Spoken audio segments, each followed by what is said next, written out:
Вітаю, друзі. Ну що, давайте говорити про важливі речі. Підозра Єрмаку. Хто той Вова, який будує будинок в династії? Що у нас взагалі відбувається? Як реагують на це депутати? Чому слуги народу не ходять на засідання Верховної Ради і не голосують ані за, ані проти, а просто не приходять? Поговоримо про офіси резерву плюс і офіси комплектації. Поговоримо про багато тем. От про все це та інше будемо говорити сьогодні з народним депутатом України, секретарем Комітету Верховної Ради з безпеки, нацрозвідки і оборони, полковником СБУ Альфи Романом Костенком. Роман, вітаю. Вітаю.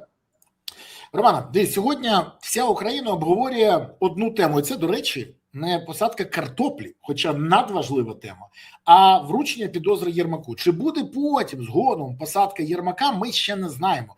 Це ще багато часу у нас попереду. Але, по-перше, це обговорюється в Верховній Раді чи ні? Що говорять з цього приводу? Чи дійсно вважають народні депутати, що це суспільство дотисло антикорупційні органи, що вони вручили цю підозру, про яку говорили ще, що вручення її до 2 лютого навіть? І як ти оцінюєш взагалі цю справу Єрмака?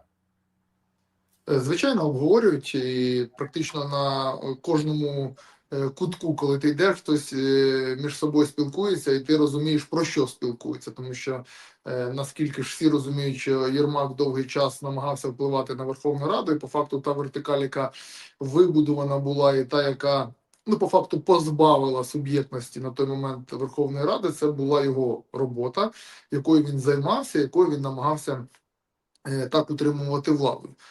Тому і багато депутатів, я так розумію, розуміли це, там боялися його, або якісь у них інші взаємовідносини були.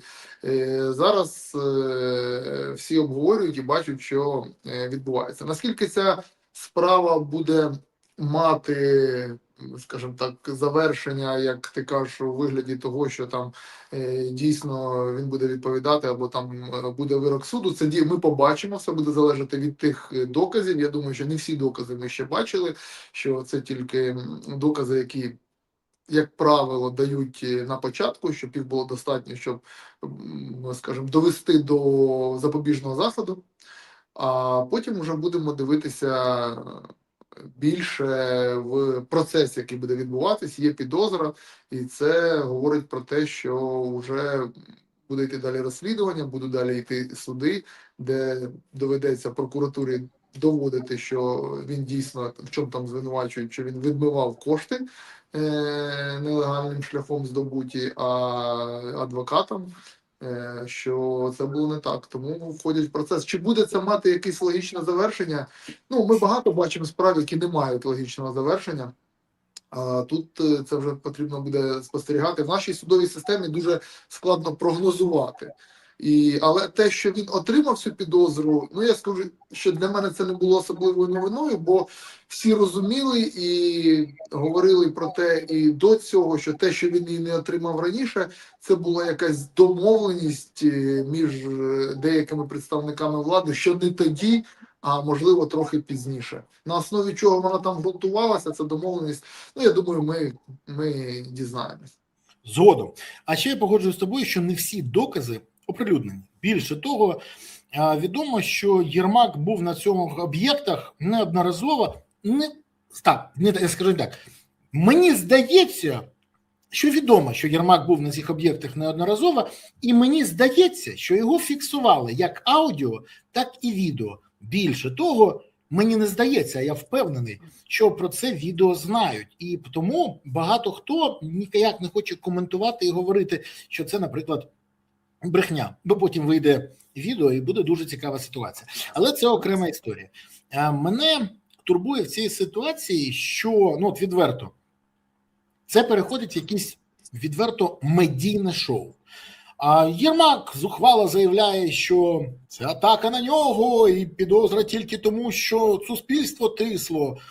Якісь блогери починають писати, не все так однозначно. Єрмак тільки почав працювати в інтересах держави, я вибачаюсь, а попередні роки що він робив? Працював проти держави? Давайте розбиратися. І мені здається, що все ж таки медійна складова стала невід'ємною частиною української політики і правосуддя. Скажи мені, будь ласка, тобі не здається, що це заважає дійсно процесам? А ми вже від цього нікуди не дінемось.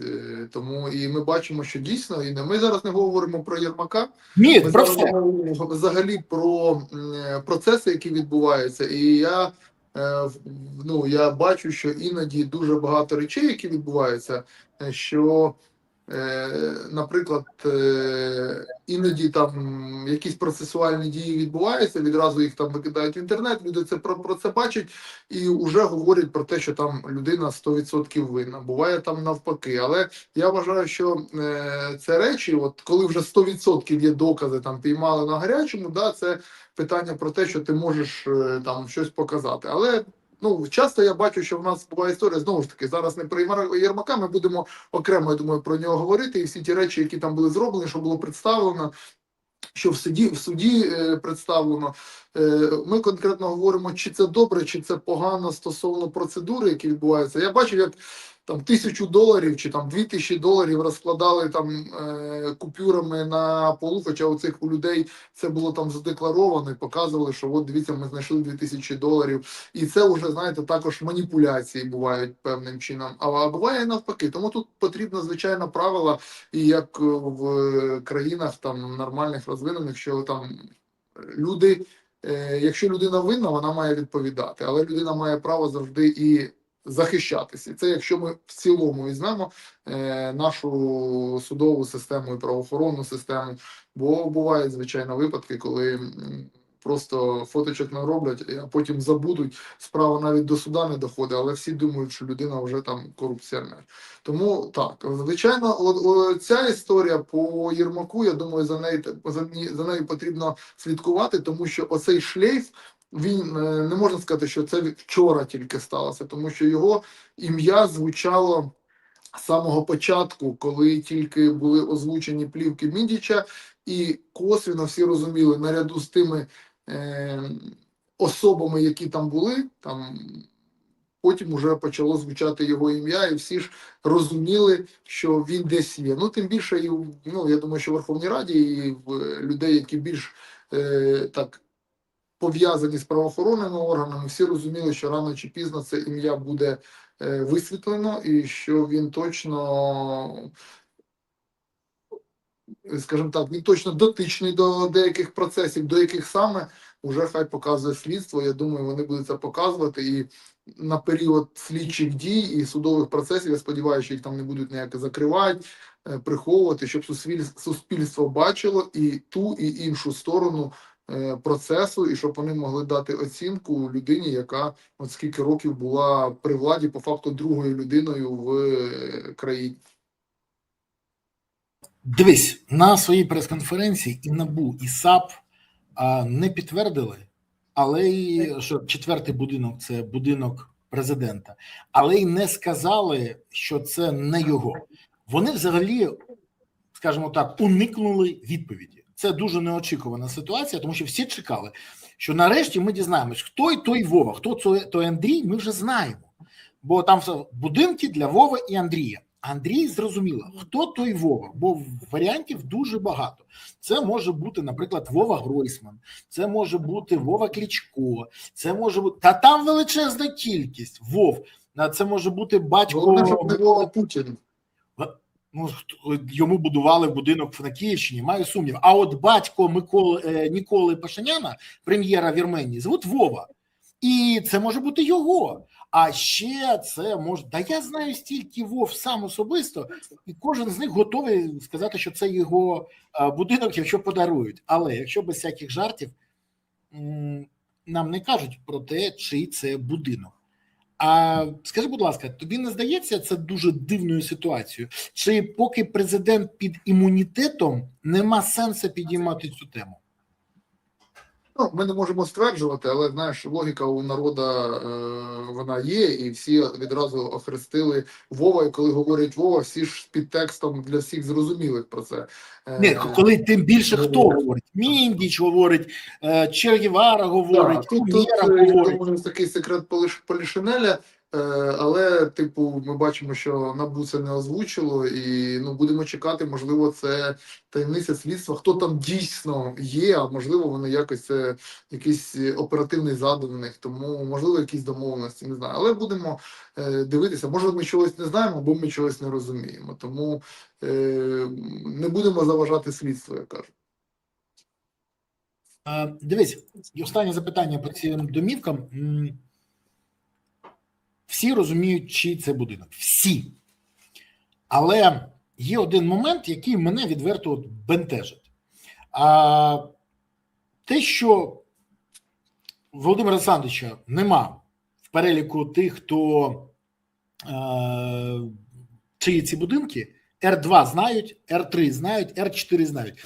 Р1, я впевнений, теж знають, але поки не називають. Тим більше, що і досі ми от не розуміємо, хто ж той Вова, який будує Дімову династію. Ну, дійсно ж цікаво, всім цікаво. Поряд з Умєровим, поряд з Чернишовим, поряд з Єрмаком. Хто ж той може бути Вова?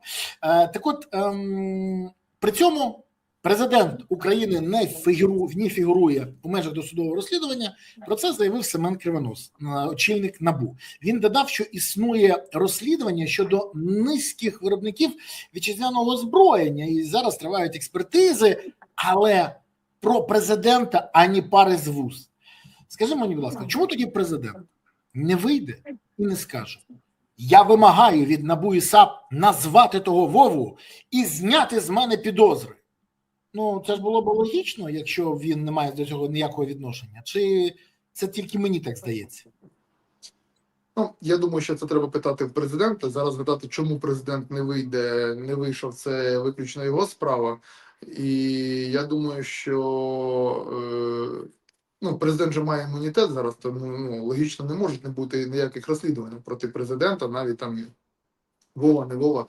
Це відповідь на питання, чому, що коли Кривонос каже, що проти президента нічого не ведеться. В нього імунітет, не може бути нічого проти нього вестися. Тож він констатує факт згідно закону України, просто. А хто може розслідувати президента, якщо він або підозрюємо, бо він президент. Всі, я думаю, питання до будь-якого президента, вони будуть після каденції, так само, як були і до Петра Порошенка з боку цієї влади, і до інших, я думаю, питання будуть однозначно за багато різних речей, але вони вже будуть після. Зараз у нас є закон, є конституція, у нас президент недоторкано, але знову ж таки в рамках закону. Тому ще раз, я думаю, що Кривонос він констатує саме наш факт з точки зору закону, а те, що хто там, що там, які люди, це вже, я ще раз кажу, хай вже суд доводить, і суд показує, в тому числі і САП показує докази, згідно яких можна робити висновки. Знаєш, що буде найгірше? Це те, що якщо ми зробили вже такий, не ми, а представники антикорупційних органів зробили такий шум, самі подали цю інформацію, звинуватили, і якщо на виході нічого не буде, це буде вже тоді по-іншому. Це катастрофа для антикорупційних органів буде. Катастрофа. І для України буде дуже багато питань, тому я думаю, коли вони йшли вже з цією підозрою, вони були чітко впевнені, що в них достатньо доказів для того, щоб притягнути корупціонерів до відповідальності. В іншому випадку тут може втратитись довіра, коли ви вже всім оголосили, там всі про це розтрубили, а на виході нічого не буде. Тому що в нас, як правило, от на рівні правоохоронні органи відпрацьовують, потім вже як передають до судів, і потім ми звинувачуємо суди, що вони не садять. Але коли іноді спілкуєшся з представниками суду, а вони кажуть, а ви бачили взагалі ті матеріали? Тобто ми звинувачуємо суди, пам'ятаєш, що вони не садять, правоохоронні органи кажуть, ми оформили, передали, а часто суди кажуть, що той матеріал, який є, по ньому не даси нормальний вирок, тому що там немає нормальних доказів, там винна людина в даній ситуації чи ні. Тому ще раз кажу, що це питання тепер до них, до їх професійної роботи. Я сподіваюся, коли вони вже пішли на цей крок, вони 100% впевнені в тому, що в них є достатньо матеріалу, щоб довести свої підозри до логічного завершення.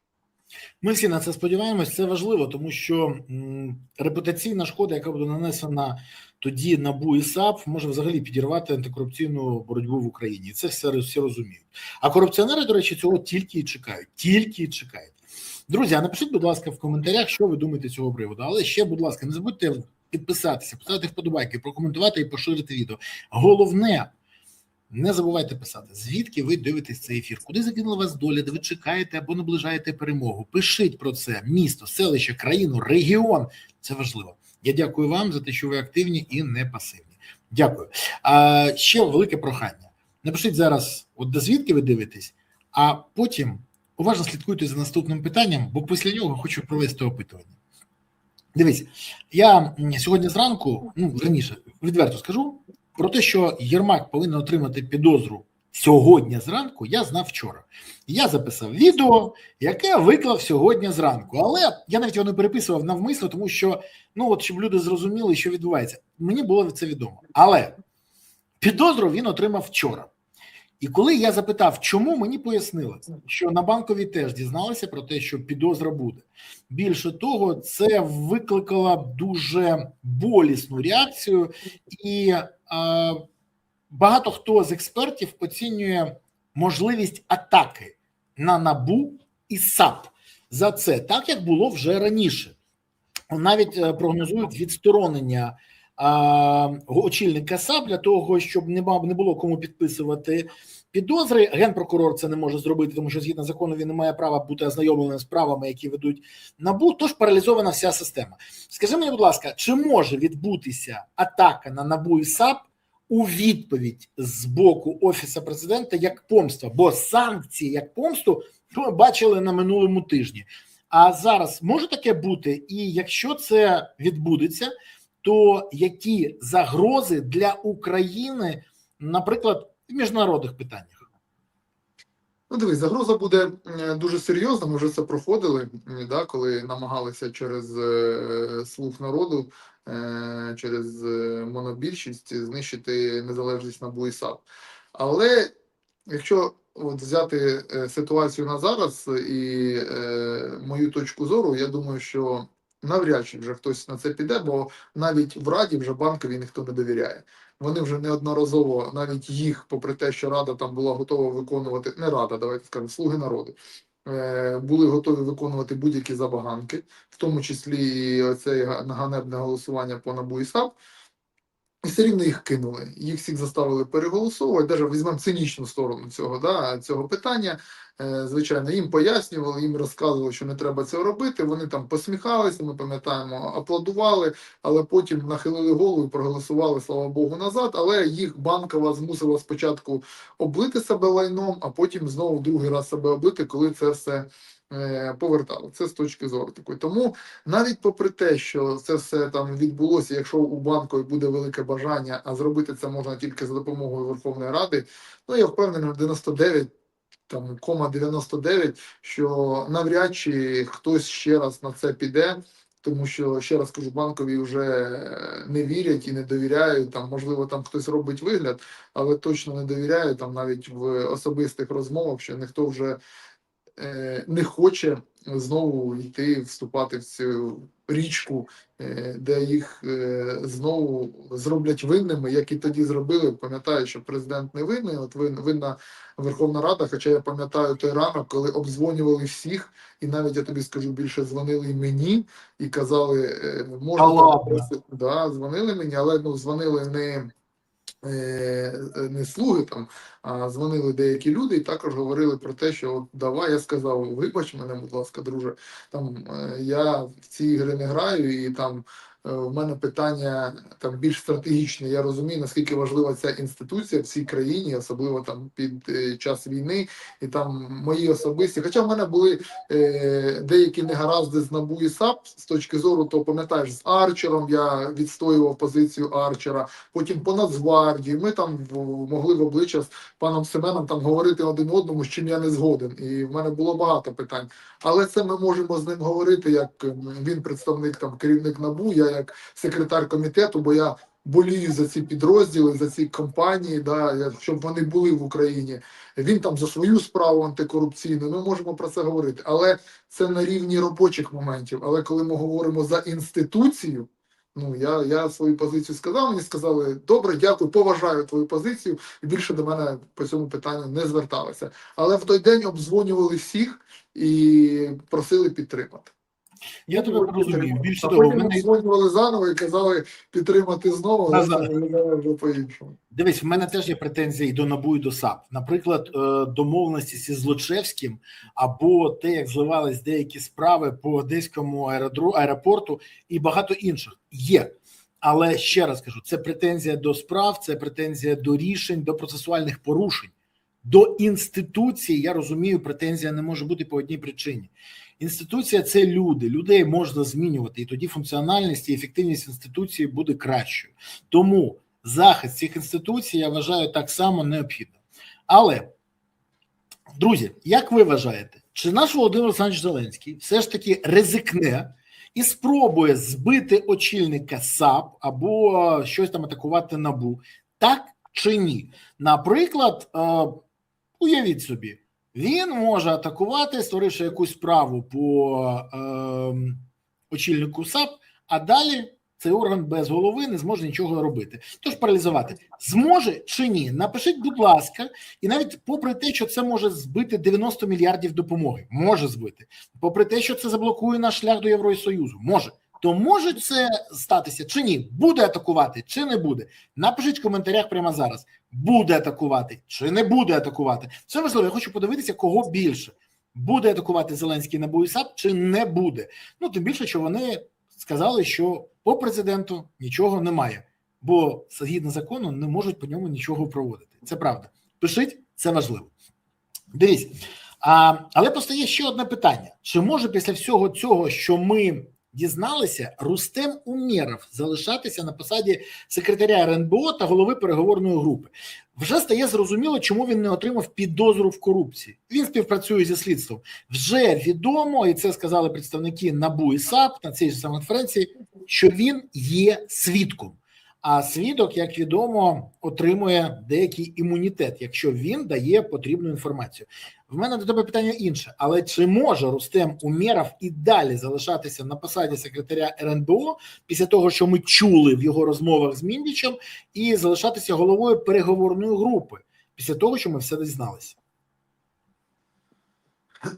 Я вже неодноразово про це говорив, що це дуже серйозна заява і пред'ява, яка була тоді, і по цим бронежилетам було багато дискусій, в засобах масової інформації писали про ці бронежилети. Я пам'ятаю, до мене звертались наші українські виробники, які роблять чудові, я думаю, найкращі бронежилети в світі, коли намагалися протягнути цю кампанію.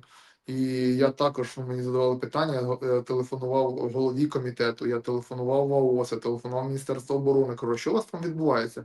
Є наші багато виробників, а мені ж показали документи цієї компанії, яка по факту до цього не мала ніякого відношення до цих бронежилетів. Десь вони там, як компанія прокладка була використана і все таке, але і вона навіть зразка немає, який би вони могли показати, а у нас є виробництво.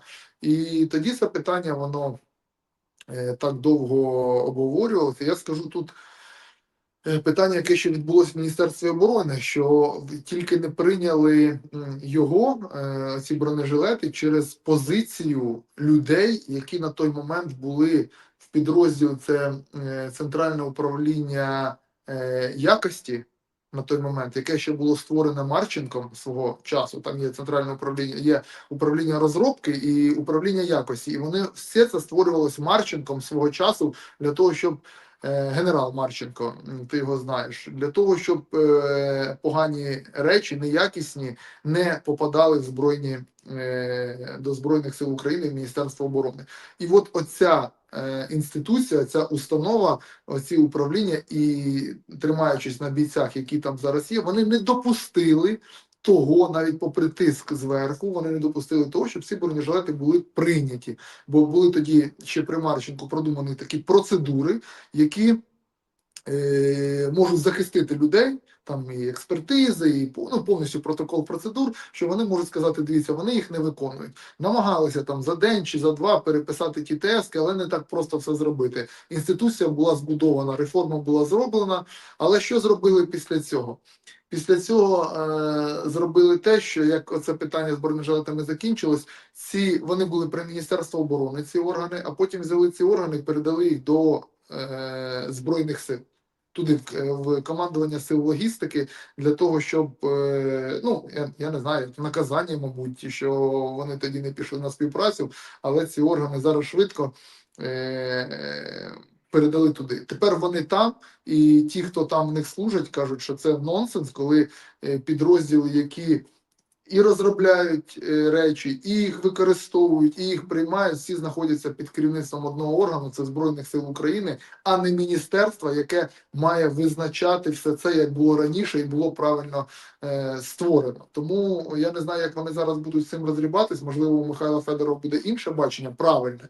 Але я ж кажу, тільки через те, що ці підрозділи були тоді в Міністерстві оборони, не допустили, хоч на них і тисли, прийняття оцих бронежилетів Міндіч.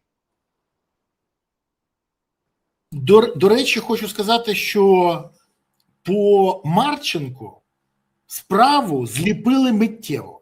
Просто, так, не НАБУ і САП, погоджуюсь, ДБР і Генпрокуратура по генералу Марченка зліпили фактично не просто фальсифікувавши, а просто сфабрикувавши справу.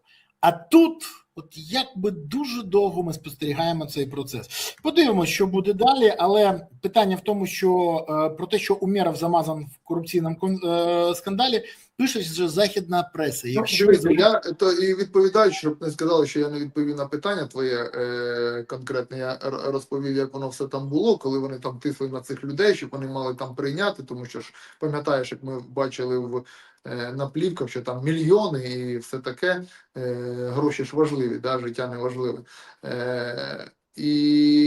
Та я вважаю, що він сам мав би написати, як мінімум бути відсторонений на час розслідування. Я там не скажу, що якщо він вважає, що він невинний і хоче показати суспільству, каже, давайте я там буду відсторонений, не буду виконувати свої обов'язки, от правоохоронні органи антикорупційні розбирайтеся. Але ж ми бачимо, що далі ведуться перемовини. І в мене просто одне питання, що ми там на найвищому рівні вести перемовини ведемо людину, яка є там на плівках про найбільший корупційний скандал, я думаю, один із найбільших в історії України. Ну, це факт.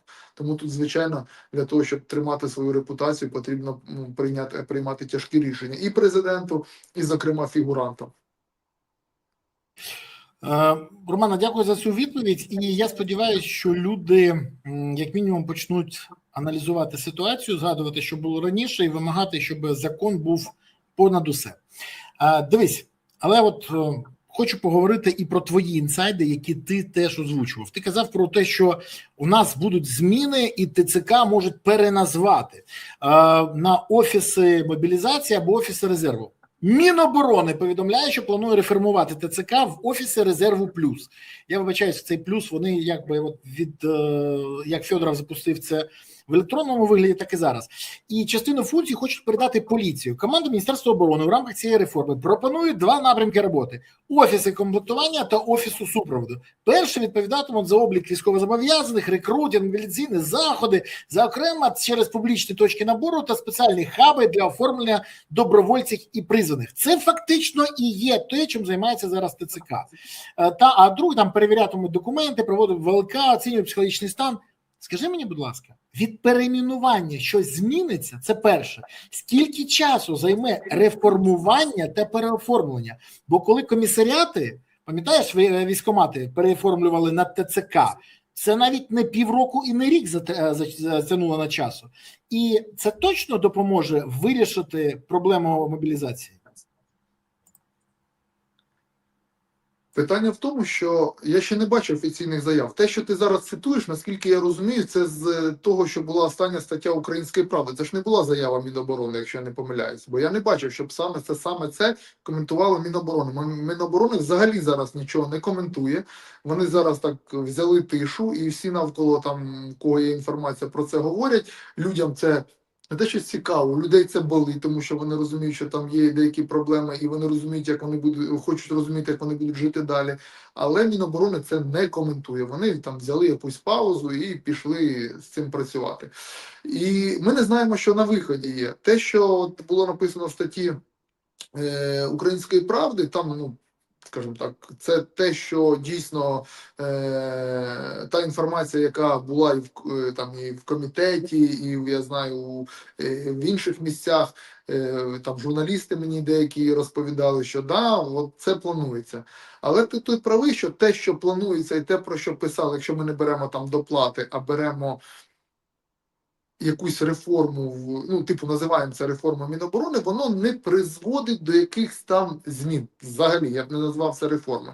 Це якісь там переназви, все таке. Я сподіваюся, що є речі, про які нам ще не розказали, хоча часу вже прийшло багато, і президент ставив це завдання ще, от, коли міністр новий був призначений. Я сподіваюся, що є якісь речі, які ми не знаємо, але вони будуть впроваджені. Але складно в це повірити, тому що ну складно собі уявити речі, які б щось змінили кардинально в призиві. Ну от був нами проголосований закон про мобілізацію. От беріть його, виконуйте, і там багато чого вже написано. Ну і він же не виконується з точки зору Міністерства оборони, часто там Збройних сил, Національної поліції, там органів місцевого самоврядування. І в кожного є на це причини. Тому перше, що треба подивитися взагалі, чому у нас так багато СЗЧ, чому у нас не виконується в повній мірі закон про мобілізацію. І проблема не тільки в ТЦК. Да, там є ганебні випадки, з ними потрібно боротись. Але ми зараз хочемо сказати, що в нас проблема саме в ТЦК. Ні. Проблема більш глобальна, і її потрібно досліджувати повністю. Не можна і зміни робити повністю на всіх рівнях, від призиву до того, як хлопці будуть служити на полі бою і як вони будуть повертатися. Системно все опрацьовувати, а не тільки переназивати там ТЦК в Офісі резерву. Тому, ще раз, зараз важко коментувати, бо те, що ми побачили, там змін немає. По факту, їх там немає. Там, ну, або, скажімо, якщо ті зміни, які є, то це не зміни, які на щось вплинуть. Це так, якби там поміняти ліжка, да? А будемо чекати, і ми про це говоримо Міністерство оборони, що ми чекаємо і в комітеті, щоб вони показали саме свої ті задуми, які, на їх погляд, можуть щось змінити. А ми, в свою чергу, оцінимо, чи воно дійсно щось змінить. Бо є речі, які можна змінити за допомогою якихось постанов або постанов кабмінівських, а є речі дуже серйозні, які потрібно тільки законами міняти. І коли вже справа доходить до закону, тут треба задати питання, а чи всі закони, чи всі норми законів ви вже виконали для того, щоб приходити і писати нові закони, які також не будуть виконані. І це дуже важливо. Тому, ще раз, те, що було написано, це те, що пропонувалось, але після цього, я знаю, вже була зустріч Генштабу Міністерства оборони з президентом. Я знаю, що деякі речі в цих змінах не підтримує Генеральний штаб, і він об'єктивно аргументує ці речі, і вони мають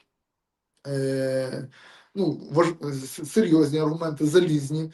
Десь щось Міністерство оборони наполягає, і теж можна їх зрозуміти. Десь поруч стоїть Національна поліція, яка каже, дивіться, це теж не наша історія, або якщо ми будемо це робити, отакі будуть наслідки, чи готові ви до цих наслідків. І зараз от вони на тому рівні, коли намагаються прийти і принести щось узгоджене. Наскільки я знаю, поки що цього немає. Роман, але дивись, президент обіцяв, що до кінця цього року почнеться демобілізація і будуть терміни служби. Тут є велика проблема. Я поговорив кажу відверто, один комкор, два комбрига і декілька комбатів. Всі кажуть про одне те ж саме. Для того, щоб когось демобілізувати, треба когось мобілізувати. Більше того, це треба розуміти про це, що як, а поки не вистачає навіть людей на позиціях. Як можна запустити цей процес? Ну, тому що варіанти є, але як можна і чи варто чекати взагалі цієї демобілізації зараз, в цьому році?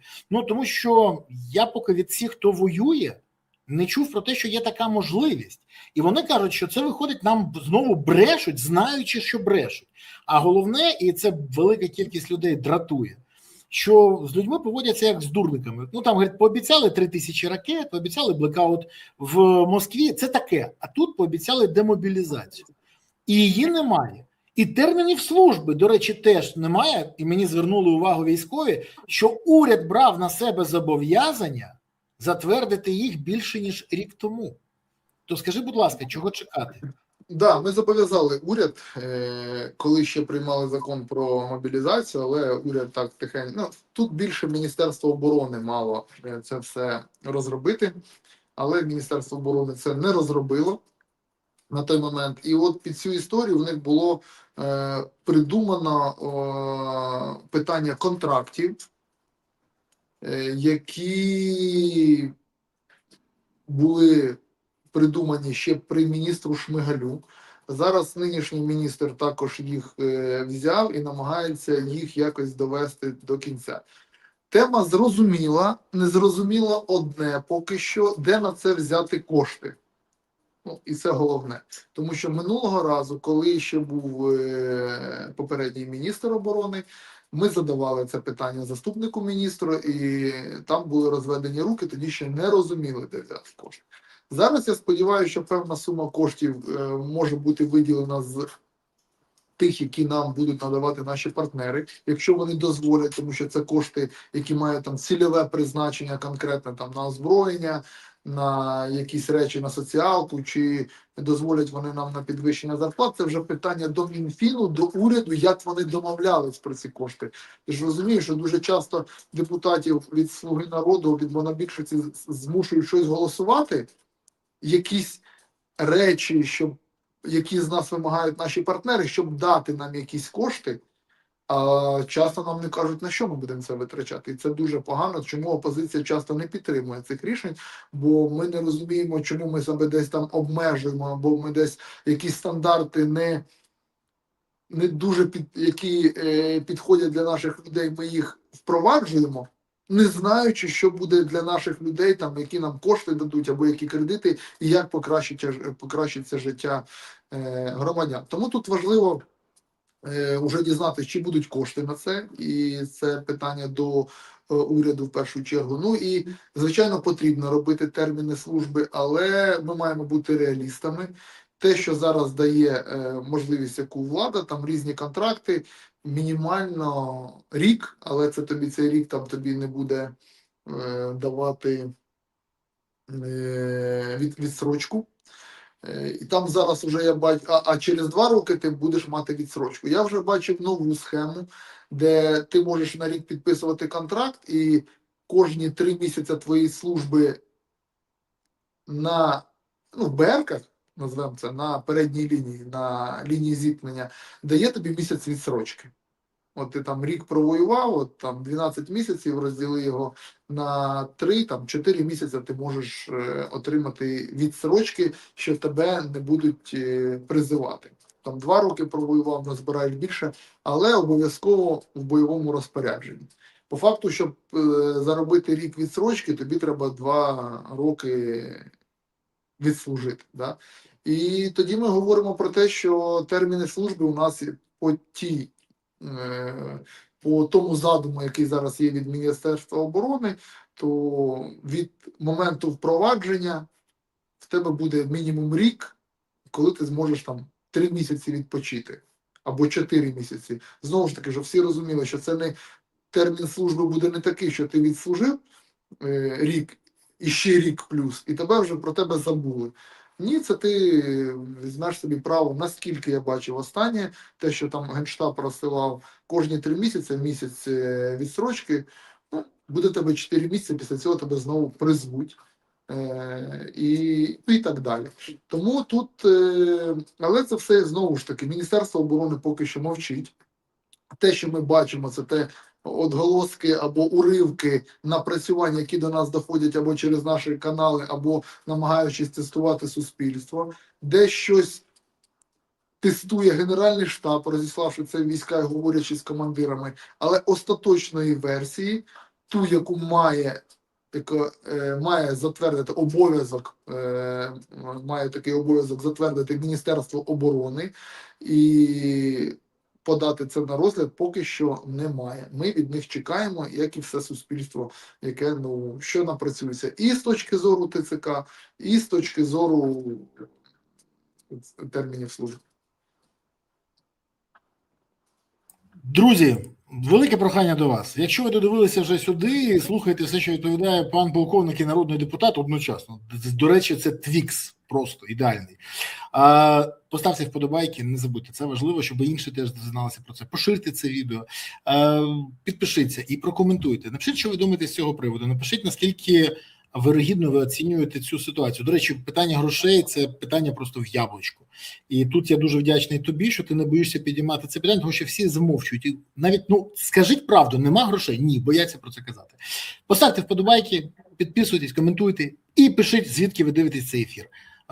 Місто, селище, країну, пишіть, це важливо. Ми аналізуємо завжди географію наших глядачів. Тому дякую вам і за те, що ви активні.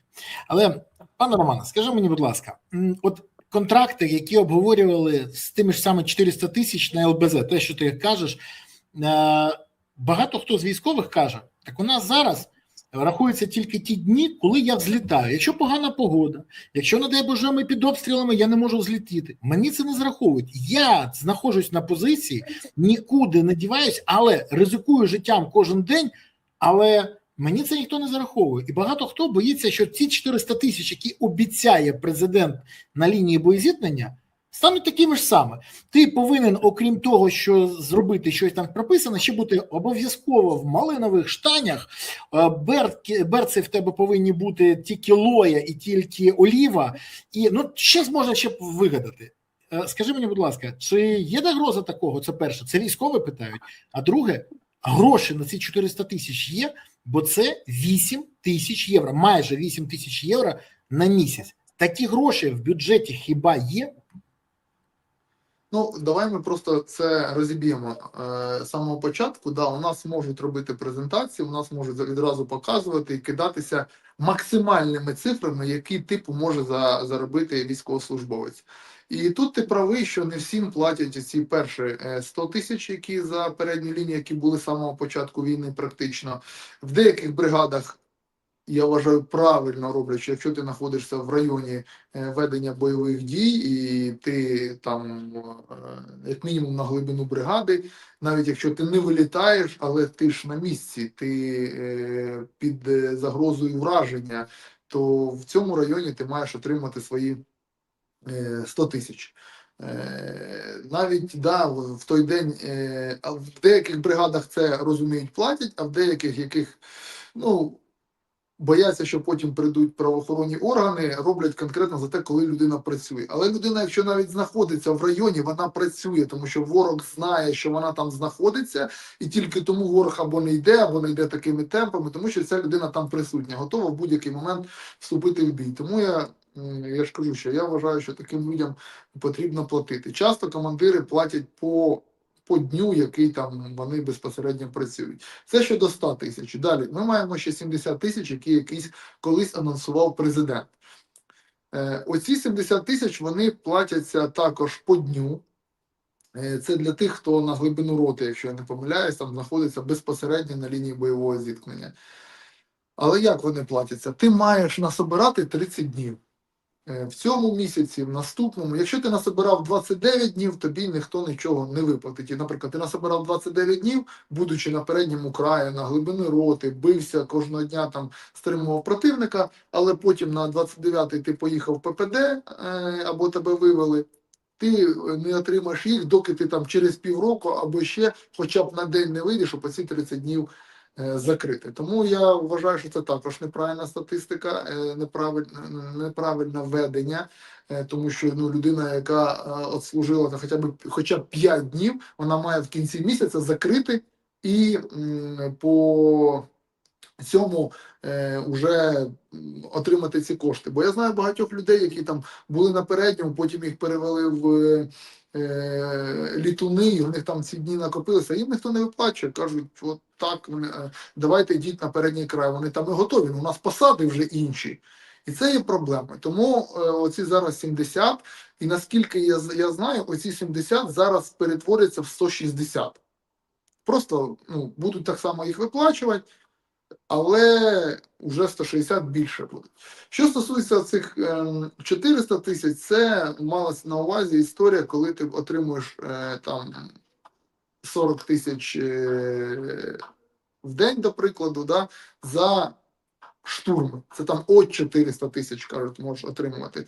Тому тут, мабуть, не буде так, як ти кажеш, що тут, якщо ти безпосередньо приймаєш участь в штурмових діях, там штурмуєш якийсь населений пункт або позиції противника, за цей день тобі будуть платити, розраховують, що тобі будуть платити 40 тисяч гривень. Ти приймав участь, штурмував, атакував, тобі 40 тисяч. Якщо ти в цей момент взяв в полон противника одного, ти отримуєш 250 тисяч гривень. Якщо ти знищив ворога, і це там підтверджено там, камерою, то ти 25 тисяч гривень отримуєш. І там надбавки далі і далі за саме бойові дії. Я тобі скажу більше, що багато цих речей взято ще з мого законопроекту 11.012 про мотивацію служби, де там в мене на 2 листа мотивації для бійців саме по знищенню техніки. Просто зараз уже техніки скільки немає. А тоді по знищенню техніки, по знищенню особового складу, і ми могли це впровадити ще 2 роки назад. Але ж потрібно було 2 роки, проблеми з мобілізацією, проблеми з СЗЧ, загнання себе в ті рамки, коли доводиться це вже робити, але подаватися це вже подається, як наче це зробила влада. Тільки заради того, щоб не прийняти там мій закон, який був написаний для бійців з окопів, і там це цілий кластер законів, які в тому числі обіцяють і розмитнення для бійців, скажімо так, без розмитнення ввезення автомобілів. І заробітна плата там правильно піднімається. Не давайте всім розмажемо там по чуть-чуть, а тим, хто більше служить, більше вони отримують. Тим, хто Пане Роман, вибачте, будь ласка, пане Роман, але не звільняється, але їм все рівно маємо доплачувати, щоб не брати нових на їх місце. Це все було прописано. І вони потихеньку виривають кожний свій закон. Беріть, головне, щоб це приносило користь військовослужбовцям. Пане Романе, я зараз до тебе перейду на ви. Вам не соромно таке казати? От ви пропонуєте те, що ви пройшли на своїй шкурі. Ви були в Донецькому аеропорту, ви захищали Миколаївщину, ви воювали на Херсонщині, і ви пропонуєте те, що ви знаєте. Людям краще знати, ніж вам, який хавав цю війну. Ви розумієте? От вони краще з кабінетів знають. А якщо без всяких таких жартів і іронії, то величезна кількість військових якраз здивування через те, що є нормальні законопроекти, є адекватні підходи і є прагматичне бачення, а замість них пропонують, незрозуміло що, якесь одоробло. Я чесно не можу зрозуміти, чому, якщо є нормальне, тут неважливо, ти подав, не ти, це користь для військових. Якщо їх не буде, якщо вони не будуть нормально забезпечені, то країни не буде. Не буде кому навіть приймати закони, не буде взагалі України. Військові – це сьогодні головна запорука того, що України є майбутнє. Це ж не перебільшення, це факт. То чому ті люди, які повинні захищати країну, ведуть себе так? Я маю на увазі на військових. Я маю на увазі тих, хто подає подібні недолугі законопроекти, замість того, щоб брати адеквати.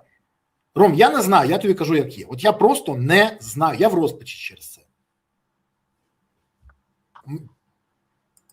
Я думаю, що ти сам відповів. Але дивись, у нас є і позитивні новини. Натомість, що такі складні теми. Після скандалу з керівницею Хмельницької МСЕК Тетяною Круповою, пам'ятаєш той, який знайшли мільйони доларів і там за кордоном гроші, нерухомість, активи, все що завгодно, і масових через це перевірок у прокурорів, яким вона зробила фіктивну інвалідність. Так от тоді було 32 інваліда, прокурори з псевдоінвалідністю були, з них ця псевдоінвалідність знята. Зараз прокурори, 32 прокурора Хмельниччини звернулися до суду, щоб оскаржити скасування їм статусу інвалідності. Я не жартую, я серйозно кажу. І понад половина з них вже виграла свої справи. Всі ж розуміють, що без толерантного ставлення до подібних випадків це б не відбулося. Ну це якась країна мрій Зеленського чи що. І дивись, це не коментує взагалі генпрокурор. По-перше, як ставитись до подібної зухвалості? По-друге, скажи мені, будь ласка, як люди, які в суді повинні захищати обвинувачення держави, спокійно, маючи ситуацію з псевдоінвалідністю, так себе поводять? Ну, псевдоінвалідність це тому, що ми її назвали псевдоінвалідністю. Ні, псевдоінвалідність це тому, що вона вона відсутня по факту. Там, дивись, одна історія, коли вона є. По факту знята була псевдоінвалідність при перевірці. Ми зараз видумаємо, дивись, я проти псевдоінвалідів. Якщо дійсно там є псевдоінваліди, то, звичайно, це ганьба. Якщо там люди з інвалідністю, то це інша історія. І я не бачив, не знаю цих документів. Тому зараз, знаєш, там кричати, що от там ганьба і все таке. Якщо там є люди дійсно без інвалідності їх отримали, це ганьба і має просити... А мова саме про них. Ну ти розумієш, що... Але якщо там є люди з інвалідністю, то... Ні, мова про керівників прокуратури, які мають всі... От як керівник прокуратури зразу інвалід. Я знаю, 18 людей підтвердив, правильно? Так, підтвердило. Ну, це означає, що вони інваліди, чи ми ставимо це під сумнів? Ми ставимо під сумнів взагалі систему, яка надає такі можливості, і ми розуміємо це. Це велика проблема, давай відверто казати. Ні, це проблема велика, але я не хочу зараз брати конкретну категорію і заявляти, що вони не є інвалідами. А якщо там є інвалід, я сам знаю, в мене є близькі родичі з інвалідністю, я до них я не сперечаюся, я тобі більше скажу. Якщо вони є... Але якщо там є такі люди, це ганьба, якщо вони зробили собі інвалідність, не маючи на це права. І ними мають займатися правоохоронні органи. Якби але чому не займаються? Ну це вже питання до правоохоронних органів, точно не до мене. Але якщо там є люди, ще раз кажу, з інвалідністю, то це так має бути. Тому ще раз, це тільки здогадки. Контроль. Ще раз. Пане народний депутат, а ви не хочете взяти цю історію? Це правоохоронного комітету. Історія правоохоронного комітету, вони мають цим займатися. В мене питання національної безпеки, оборони і розвитку. Якщо я буду брати ще прокурорів під контроль, то не буде порядку не там, не там. Ну, це ж таке питання. Тобто, я тобі скажу, що в нас часу, ти знаєш, що таке працювати в Комітеті нацбезпеки, оборони і розвідки під час війни. Питань дуже багато, і зараз займатися ще прокурорами, які або вони псевдо, або не псевдо, ну я вважаю, в мене є речі посерйознішим. В мене Сапсан має літати, Нептуни мають літати, армія має постійно бути в бойовій готовності, люди мають займатися серйозними справами, а не тільки піаром в силах оборони, ну і багато чого іншого, яке кожну хвилину на контроль. Ти сам підняв цю тему. Сапсани мають літати, Нептуни мають літати, довгі Нептуни, пласкі Нептуни, будь-які. Найкраще вони не тільки літали, а ще й вражали, влучали по супротивнику, це найкраще.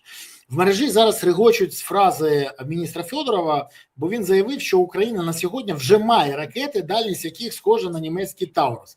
Ця заява трохи нагадує історію про 3000 ракет, про історію Фламінго, які вже мають там 3000 кілометрів і тонну можуть нести. Скажи, будь ласка, це заява міністра оборони, щоб розібратися. Тут якраз хочеться дуже розібратися. Вона відповідає дійсності? Чи це спроба створити хорошу міну при поганій грі? Ну, якби допомогти нашим партнерам, які не дають нам зараз Таурус, і сказати, та нас вже нормально своє є. Слухай, я не знаю, чи можна це порівнювати. Це ж Тауруси, ми розуміємо, це повітря-земля ракети, да, які там мають дальність, там написано вище 500 кілометрів, да, але там, ну, по всім оцінкам це десь 500 кілометрів вони мають. Бо просто в його заяві там було, що до 1000 кілометрів, мені здається, в Тауруса менше. Питання, по яким характеристикам дійсно вони порівнювали. Чи є у нас зараз напрацювання по ракетам такого класу повітря-земля? Дійсно є. Чи вони такі самі, як Таурус, всередині, що порівнювалось? Якщо дальність, то, можливо, плюс-мінус такі самі. Якщо системи управління, то точно не такі самі. От якщо систему запуску з-під крила літака, ну, то є такі напрацювання. Тому це можна сказати і Storm Shadow, схожі ракети так само. Тому і да, і ні. І дивлячись, що міністр оборони мав на увазі. Такий клас ракет, який запускається з-під крил літака і летить там далі 500 кілометрів, напрацювання в цьому напрямку у нас є. Скажи мені, будь ласка, вже після бійки кулаками не махають, але ти напередодні 9 травня сказав, що у України є чим бити, є в наявності можливості бити по Москві. А ти підтверджуєш цей факт? Тобто ми можемо в перспективі вже почати очікувати удари по Москві? Дивіться, у нас давно вже були ці засоби, вони у нас вже декілька років є. І якщо ми говоримо про діпстрайки, про дрони в першу чергу, це перше. Друге, ракета Фламінго, яку анонсували, ну її дальність ми казали 3000 кілометрів. А чому тоді не летить? В Москву вона може попасти, да? В Москву. Типу, далі наш довгий Нептун. Ну, яка в нас найближча відстань до Москви? Це 890 кілометрів. менше. Якщо з кордону пускати, там десь 800. Ти да? під кордон не під'їдеш. Давай відверто. Дивлячись звідки. Окей, навіть візьмемо 900, наші Нептуни на 1300, якщо не помиляюсь, довгі літають. Тому ну давно вже, а діпстрайки тим більше вже летять на... Ні, я про ракети саме. Чому тоді Да, ми не тому- б'ємо по Москві? А це ж питання до ставки. Я скромний секретар комітету з питань нацбезпеки. А є оборони. думки у Не секретаря присутній комітету? на ставці. Ще раз? А є якісь здогадки у секретаря комітету, чому не б'ють по Москві, якщо є можливості? Бо по Києву вороги б'ють, а ми щось не відповідаємо.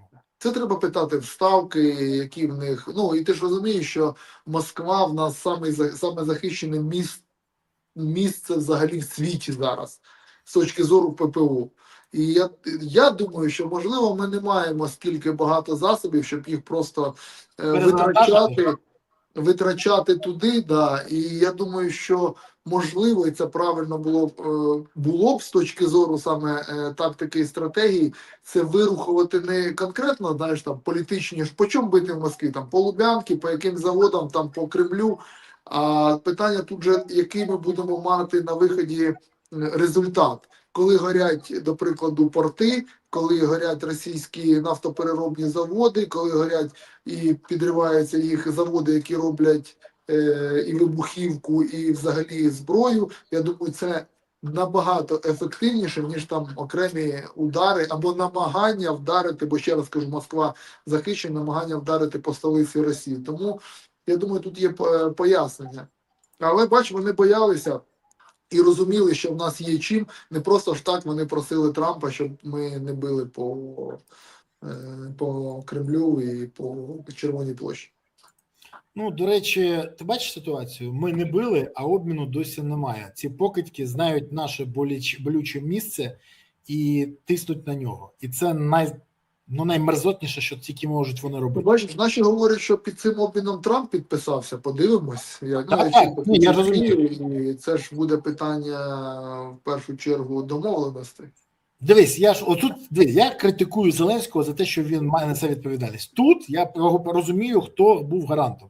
Але ще раз, наскільки мерзотна країна, яка просто навіть поклала прутень на життя своїх громадян, які знаходяться у нас в полоні, для того, щоб нам зробити боляче. Ну тварі, просто тварі. Іншого в мене немає.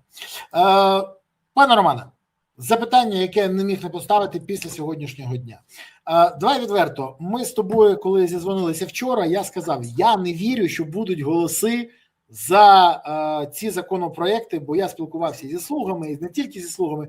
Голоси законопроекти, так звані про електронні форми оподаткування, про зняття пільг для посилок, які будуть зараз на 150 євро, і про оподаткування болт, уклон і всього іншого. Скажи мені, будь ласка, голосів не знайшлось, але найцікавіше, не знайшлось навіть депутатів від «Слуг народу» в залі. Я виклав сьогодні декілька фото. Ні на що. Сьогодні в залі взагалі ні на що голосів не було. Так. Мій колега Володимир Савченко хотів скласти повноваження і не знайшлось голосів. Так людей не було. Просто людей не просто не голосують. Давай так, вони можуть присутні, але відмовлятися голосувати. Їх навіть не було в залі. Чим це можеш це пояснити? Це перше. Тому що депутат повинен бути. Я розумію, коли відрядження, коли комітет, коли хворіє. Я це розумію. Але коли просто не прийшов, тому що, не хочу. Я собі уявляю, як людина на позиції каже: я сьогодні на позицію не вийду. Нема настрою. Поїхав я в масажку в Краматорськ. Або якось так. Ну, це дійсно, це може порівняти. Це перше, а друге, взагалі за ці законопроекти голоси хоч якісь перспективі є, бо їх прив'язують до МВФ, а це вже прив'язка до кредиту, який надають Україні в 90 мільярдів. Складно сказати, тому що якщо говорити просто, ну, спілкуючись з керівництвом там фракції, в тому числі «Слуг народу», вони впевнені, що є. Але коли спілкуєшся з окремими депутатами, то от вони роблять так, як ти кажеш, десь хтось типу каже «да», але потім не прийшов, захворів, тому що розуміють наслідки того, що... Ну, що вони бачать? Вони бачать, що влада витрачає кошти там на єбачки, на, ну, на роздачу, на тисячі і все таке, а потім намагається підняти там податки для того, щоб там зібрати кошти з людей. І це, звичайно, багато кого не влаштовує, особливо людей, які мажоритарники, яким потрібно потім іти і дивитися виборцям в очі, і як їм пояснювати всі ці історії. Тому будемо дивитися завтра, але по моїй інформації, що до кінця тижня його ставити теж не будуть. Але все може змінити. Ну, подивимось. В будь-якому випадку уважно будемо слідкувати за тим, що відбувається в сесійній залі, і дякувати тобі, що ти готовий коментувати не лише події в сесійній залі, а й те, що хвилює Україну. Романа, хочу подякувати за сьогоднішній ефір, за те, що ти був присутній, за те, що ти пояснював речі, які, ну, небагато хто хоче, особливо все, що пов'язано з війною або критикою влади. А ще хочу подякувати за гарні законопроекти, які дійсно змінюють ситуацію. Ну, є за що. Тримаємося, все буде Україна. Друзі, вам я дякую за те, що сьогодні були з нами, за те, що підписалися, поставили вподобайку, прокоментували. Ну, ви все знаєте найгірше за мене. Справді. Уважно слідкуємо за тим, що відбувається в країні. Уважно слідкуємо за тим, що нас всіх хвилює. Тому що, відверто, ситуація, яка вже зайде в історію України як найстрашніший і найбільший корупційний скандал часів повномасштабного вторгнення, сьогодні привертає не лише увагу, а й вимагає від нас аналізувати, чого чекати у майбутньому. Бо коли Семен Кривонос, директор НАБУ, каже, що президент Зеленський не фігурував і не фігурує у розслідуваннях, він каже правду. Бо розслідування по Зеленському, як ми сьогодні говорили, неможливо через імунітет президента та заборону таких дій згідно закону. Але цей імунітет не буде вічним. Ну і згадування Вови у плівках Мєндіча ставлять головне питання, так, на яке ми, до речі, не бачимо відповіді ані з боку НАБУ і САП, ані з боку Вови. Так хто ж той Вова? Хоча, давайте відверто, цю відповідь ми і самі знаємо. Напишіть мені, будь ласка, чи співпадають наші відповіді у коментарях. Той Вова чи не той? Бо дуже цікаво, на одній хвилі ми чи ні. Дякую, що дивились, дякую, що були активні, і дякую за те, що підтримуєте ЗСУ. Бо ЗСУ так і залишається єдиною силою, яка є запорукою того, що Україна є майбутнє. Є ЗСУ, є майбутнє України. Не буде ЗСУ, не буде не лише майбутнє, України не буде. Тому гуртуємось навколо потреб ЗСУ, щоб у України було гідне майбутнє. Дякую вам. Па-па.